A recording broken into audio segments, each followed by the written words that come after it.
Dear students, আজকে আমরা আমাদের ইভিএস বুকে chapter number 19 Abdul in the গার্ডেনের সেকেন্ড পার্ট করব, অর্থাৎ বাকি অংশটুকু আজকে আমরা করব। Please open your book at page number 162। Let us do it. Get together with 3-4 of your friends. From the list of things given, decide who will bring which thing. তোমাদের 3-4 জন বন্ধু একত্রিত হও, তারপরে এখানে যে লিস্ট দেওয়া আছে সেই অনুযায়ী তোমরা জিনিসপত্র নিয়ে এসো। A transparent glass tumbler or bottle with a wide mouth. একটা ট্রান্সপারেন্ট গ্লাস অথবা একটা ট্রান্সপারেন্ট গ্লাসের বোতল। এখানে টাম্বলার হচ্ছে জল খাওয়ার যে গ্লাস, সেই গ্লাসকে আমরা টাম্বলার বলে থাকি। আর এখানে গ্লাস কথার অর্থ হলো কাঁচ, অর্থাৎ একটা কাঁচের গ্লাস অথবা একটা বোতল যার মুখটা অনেক চওড়া, সেরকম একটা গ্লাস বা বোতল আনতে হবে। রাবার ব্যান্ড অর থ্রেড, আমরা যাকে গার্ডার বলে থাকি সেটাই হলো রাবার ব্যান্ড অথবা একটা সুতো। Some seeds of moong, wheat, bajra, mustard, chana or rajma and wad of cotton wool. কিছু বীজ লাগবে, তোমরা মুগ ডালের বীজ নিতে পারো। মুগ ডালের বীজ, আমরা যে মুগ ডাল খাই হলুদ রঙের, ওটা হবে না। সবুজ রঙের যে গোটা মুগ, সেই মুগ ডালের বীজ লাগবে। অথবা গম নিতে পারো। বাজরা আমাদের এখানে পাওয়া যায় না, বাজরা রাজস্থান, গুজরাট অঞ্চলে পাওয়া যায়। মাস্টার্ড হচ্ছে সরষার বীজ। চানা হচ্ছে ছোলা। রাজমা, এটা সবাই জানো রাজমা কি। And wad of cotton wool, অর্থাৎ তুলোর ছোট অংশ তোমাদেরকে নিতে হবে। Each group will work with only one kind of seed. তোমরা যে 3-4 জন বন্ধু একত্রিত হলে প্রত্যেকে যে কোনো একটা বীজের উপর কাজ করবে। Soak few seeds overnight in a bowl of water. তোমরা যে বীজটা নেবে সেটা একটা পাত্রে কিছু জল নেবে, জলের মধ্যে সেই বীজটাকে ডুবিয়ে রাখবে। Take the wad of cotton wool and wet it. তোমরা যে তুলো নিলে সেই তুলোটাকে ভেজাতে হবে। Remove soak seeds from water and place them on the cotton wool. তোমরা যে বীজটা এক রাত্রি ভিজিয়ে রাখলে সেই বীজটাকে তুলে নিয়ে ভেজা তুলোর উপর, যেটাকে বাংলায় বলা হয় পেঁজা তুলো, পয়চন্দ্রবিন্দু একার বর্গের জয়াকার, পেঁজা তুলোর উপরে তোমাদের ওই বীজটাকে রাখতে হবে। You will have to take care that the cotton wool does not dry. তোমাদেরকে এটা লক্ষ্য রাখতে হবে যে তুলোটা যাতে ভেজাই থাকে, ওটা যাতে শুকিয়ে না যায়। যখনই শুকিয়ে যাবে মনে হচ্ছে তখন অল্প অল্প করে জল দিয়ে দিতে হবে। Observe the changes that take place for the next 10 to 12 days। তোমরা এইভাবে যে বীজ রাখলে কাঁচের বোতল বা গ্লাসের উপরে, সেই বীজটা কি চেঞ্জ হচ্ছে আগামী 10 থেকে 12 দিনে সেইটা পর্যবেক্ষণ করতে হবে এবং দরকারে খাতায় লিখতে হবে। Did you observe the seedlings come out from of this seed.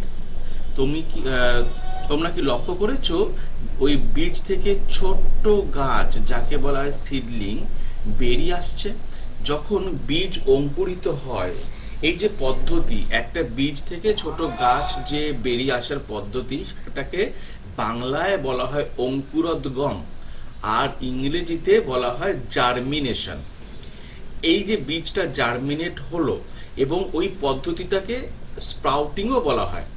এই যে বীজটা জার্মিনেট হলো বা স্প্রাউটিং হলো, সেখান থেকে তোমরা কি দেখতে পাচ্ছ ছোট্ট একটা গাছ বের হয়েছে? Draw the picture of seedlings as it look on the 4th and 8th day. চতুর্থ এবং অষ্টম দিনে সেই সিডলিংটাকে দেখতে কেমন হবে, মানে বীজ সহ যে গাছটা বের হলো সেই গাছটাকে দেখতে কেমন হবে সেইটা তোমাদেরকে খাতায় ড্র করতে হবে। দেখো, আমি একটা তোমাদেরকে গাইড দিয়েছি, এখানে দুটো ছবি এখানে আমি দিয়েছি। প্রথম ছবিটা চতুর্থ দিনে বীজ থেকে বেরোনো গাছের ছবি, আর দ্বিতীয় ছবিটা অষ্টম দিনে বীজ থেকে বেরোনো গাছের ছবি। এবারে দেখো তোমাদের বইতে কিছু প্রশ্ন উত্তর দেওয়া রয়েছে, সেই প্রশ্ন উত্তরগুলো আমরা এখন দেখে নেব। রাইট ইন ইউর নোটবুক, তোমার খাতায় লেখো, what difference did you observe in the seeds after soaking, compare with dry seeds and write. আমরা যে এক রাত্রি বীজগুলোকে ভিজিয়ে রাখলাম, ভিজিয়ে রাখার পরে বীজগুলোর মধ্যে কি পরিবর্তন লক্ষ্য করেছো? একটা শুকনো বীজ এবং একটা ভিজে থাকা বীজের মধ্যে কি পরিবর্তন লক্ষ্য করেছো? Answer, seeds goat inflated. Inflated এর বাংলা হলো ফুলে যাওয়া। Seeds goat inflated after soaking in water and sprouted after 2 days, while dry seeds did not get inflated and sprout. যে বীজটা আমরা শুকিয়ে ভিজিয়ে রাখছি, সেই বীজটা যখন আমি তুলবো এক রাত্রি পরে, তখন দেখব বীজটা পুরো ফুলে গেছে। কিন্তু শুকনো বীজ যেটা আমি ভেজাইনি, ওটা যেমন ছিল তেমনই থাকবে। What do you think would happen if the cotton wool had been left dry? তোমরা যে পরীক্ষাটা করলে, যে ভেজা তুলোর উপরে বীজগুলো রেখেছিলে, তো যদি আমি তুলোটাকে না ভেজাতাম বা শুকনো রাখতাম, তাহলে কি হতো? Seeds on dry cotton would not get sprouted. শুকনো তুলোর উপরে রাখা বীজ কখনোই অঙ্কুরিত হতো না। In which direction did the roots grow and the stem? কোন দিকে গাছের মূল বা শেকড় গ্রো করে, আর স্টেমটাই বা কোন দিকে গ্রো করে? Roots grow in downward direction, whereas the stem grows in upward direction. আমাদের গাছের যে মূল বা শেকড় সেটা নিচের দিকে গ্রো করে, আর স্টেম বা কাণ্ড সেটা উপরের দিকে গ্রো করে। গ্রো করার বাংলা হচ্ছে বৃদ্ধি পাওয়া। How big did the plant grow in the cotton wool? তোমরা যে 10-12 দিন কটন উলের উপরে বীজটা রাখলে, সেটা যে স্প্রাউট করলো, ওটা কতটা বড় হতে পারে? মোটামুটি 4 থেকে 5 সেন্টিমিটার একটা সিডলিং বড় হতে পারে 10 থেকে 12 দিনে। Did small plants come out of all seeds? তোমরা যে বীজগুলো রেখেছিলে, সব বীজগুলো থেকেই কি গাছ বের হবে? দেখো, এখানে একটা ব্যাপার আছে। যদি বীজগুলো যদি যে কটন উলের উপরে রাখা হয়েছিল, সেই কটন উলটা যদি কোনোভাবে ড্রাই হয়ে যায়, তাহলে কিন্তু সেখান থেকে বীজ বেরোবে না। আবার কখনো কখনো এমনও হতে পারে যে বীজগুলো তোমরা রেখেছো, সেই বীজগুলোর মধ্যে কিছু কিছু বীজ নষ্ট হতে পারে, তো সেখান থেকেও কিন্তু গাছ বেরোবে না। তাহলে আনসার কি হবে? Some cotton wool had become dry, plants did not come out of those seeds which were kept on dry cotton wool. এমনও তো হতে পারে যে কিছু কিছু কটন উলে তোমরা জল দিতে ভুলে গেছো, তো সেই কটন উলটা কি হবে? শুকিয়ে যাবে, সেখান থেকে কিন্তু গাছ বেরোবে না। What is the colour of roots? শিকড়ের রং কি? আমরা জানি শিকড়ের রং white. Did you see any hair on the roots? তোমরা যদি ম্যাগনিফাইং গ্লাস বা আতশ কাঁচ দিয়ে ওই শিকড়গুলোকে পর্যবেক্ষণ করো, যে শিকড়গুলো স্প্রাউটিং হয়েছে, তাহলে কিন্তু দেখতে পাবে ওই শিকড়ের উপর খুব সরু সরু চুলের মতো উপবৃদ্ধি আছে। Yes, very thin hair-like growth can be seen on the roots. Try and pull out little plant from the cotton wool. Were you able to pull it out? Why?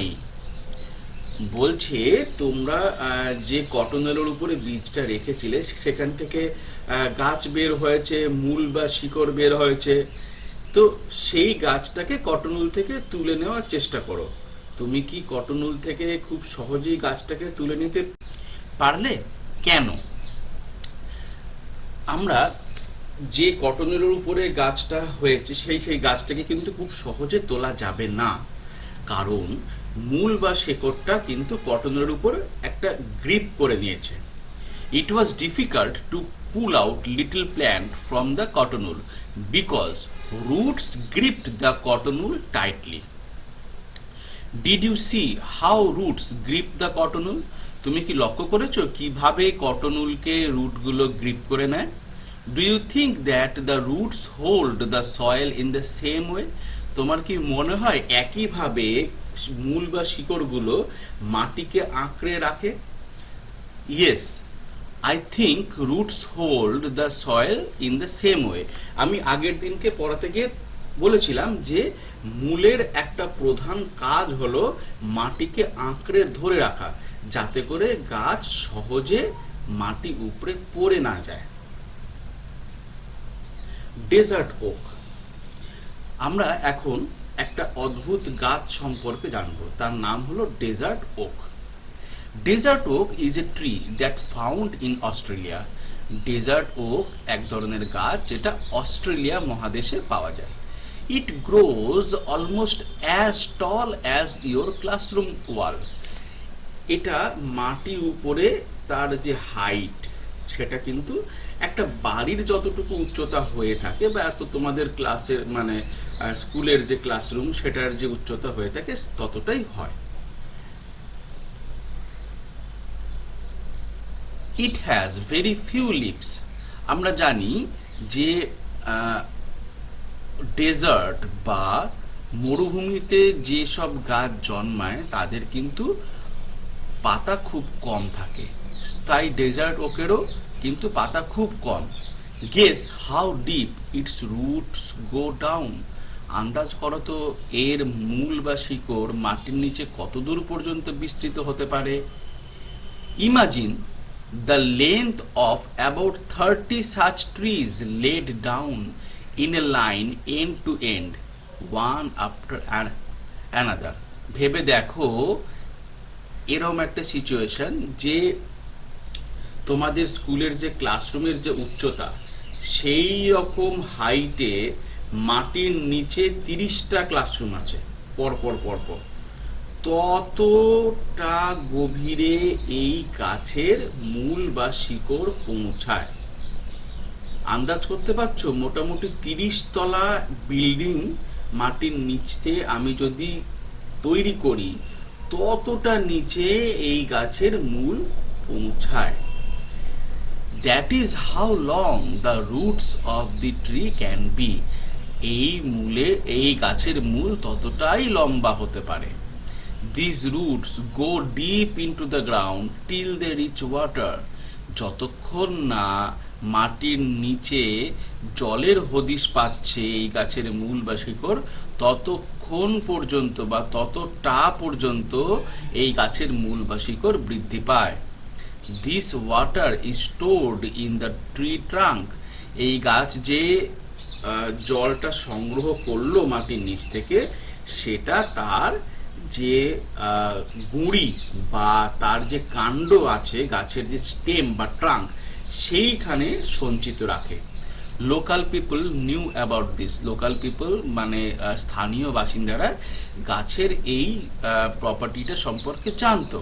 When there was no water in the desert, the local people used to put a thin pipe into the trunk of the tree.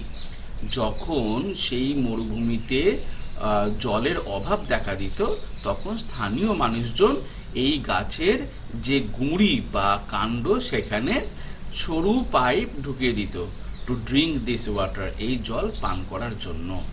তাহলে আমরা dessert okay সম্পর্কে জানলাম। এখন এসো আমরা dessert ওকের একটা ছবি দেখে নিই।